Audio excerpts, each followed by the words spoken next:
పసివిల్ల ఎడుతుంది.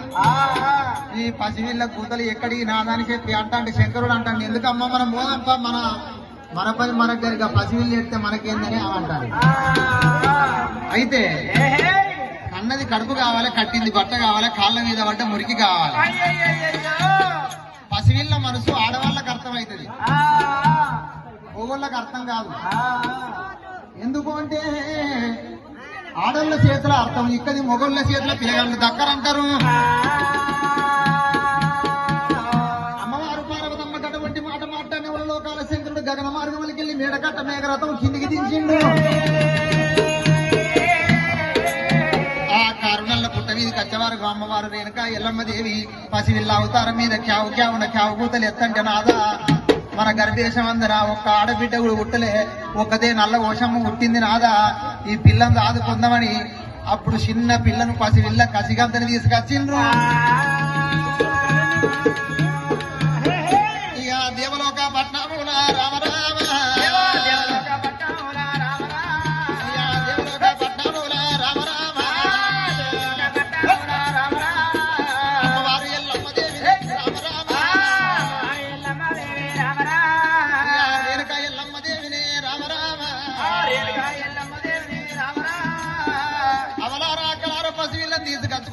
ఇంతే సాత్తండి 21 రోజు దగ్గరికి రాగానే అమ్మవారు బ్రాహ్మణుల పట్టు వాళ్ళ తీసుకొచ్చి అయ్యలు ఆచారాలు తీసుకొచ్చి అమ్మవారు పేరు రేణుక ఎల్లమ్మ దేవి అంటే నామకరణం చేసుకుంటూ శంకరుడు పార్వతమ్మ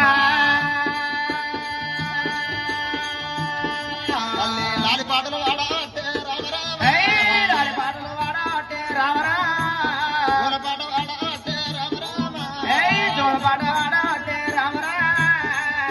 రేణుక ఎల్లమ్మ దేవి లాలిపాటలు జోలపాటలు వాడంగా ఇంత ఎల్లమ్మ దేవి అగో పురుడు చేసినాడు. కార్తీక వీరార్జునుడు ఎవరంటే లోకాల శంకరుడికి మేనల్లుడాట. రేణుక ఎల్లమ్మ దేవి పురుడు అవుతాందంటే కార్తీక వీరార్జునుడు తెలిసిందాట.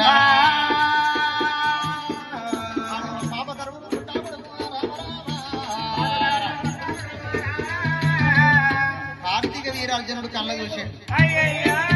చూసి అయితే ఈ రేణుక ఎల్లమ్మ దేవి పురుడు ఎత్తాడు. పురుడుకు నేను ఒక ఏనాడు ఒక భాషింగం కట్టేస్తా, ఎందుకంటే మా మేనమామ శంకరుడు మేనమామ మేనత్త బిడ్డ ఎల్లమ్మ పేరు పెట్టుకురాట.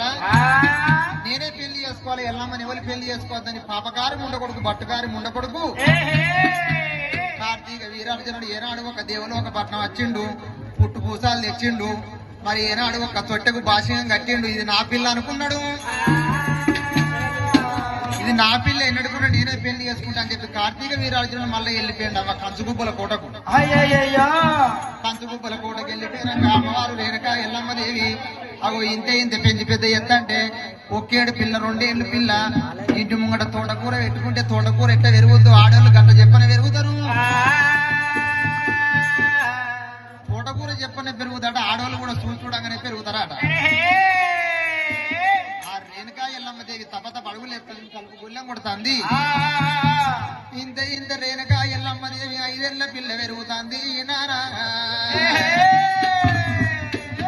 5 ఏళ్ల పిల్లని తీసుకుపోయి సాధారణ గిళ్ళల చదువు శాస్త్రం జ్ఞానబోధ నిర్మవాడ్య అమ్మలారా.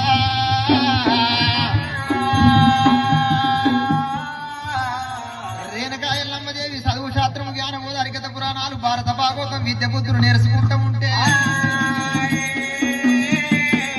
అగో అమ్మవారు ఎల్లమ్మ దేవి ఇంతే అవలారా 10, 11, 12 ఏళ్ల పిల్ల పెరుగుతుంది. ఆ 12 ఏళ్ల పిల్ల పెరగంగానే 12 ఏళ్ల పిల్ల పెరగంగానే అమ్మవారు రేణుక ఎల్లమ్మ దేవి అగో ఈనాడు గనక చీర పట్టే వయసు వచ్చింది. 18 ఏళ్ల పిల్ల పెరగంగానే అందుకే అంటారు అవ్వలారా, ఎదిగిన బిడ్డ ఉంటేనేమో తల్లికి అపబాధ అంటారు, ఎదిగిన కొడుకుంటేనేమో తండ్రికి అపబాధ అంటారు. అప్పుడు భార్య భర్తలు శంకరుడు పార్వతమ్మ ఏమనుకుంటారంటే, నాదా ఎదిగిన బిడ్డ ఇంటి మీద ఉండద్దు, బట్టగాల్సి మీదేసి బదనాం చేసే కాలం ఇది. తల్లి వేసుకునే జాకెట్ బిడ్డకైతే బిడ్డకు కొంచెం తల్లి భయపడన్నాట. తండ్రి వేసుకునే చెప్పులు బిడ్డకి కొడుకు వచ్చినప్పుడు కొడుకు కొంచెం తండ్రి భయపడన్నాట. అందుకే మన బిడ్డకు పెళ్లి చేద్దామని చెప్పి ఆనాడు దినమందు అంగరంగ వైభవంగా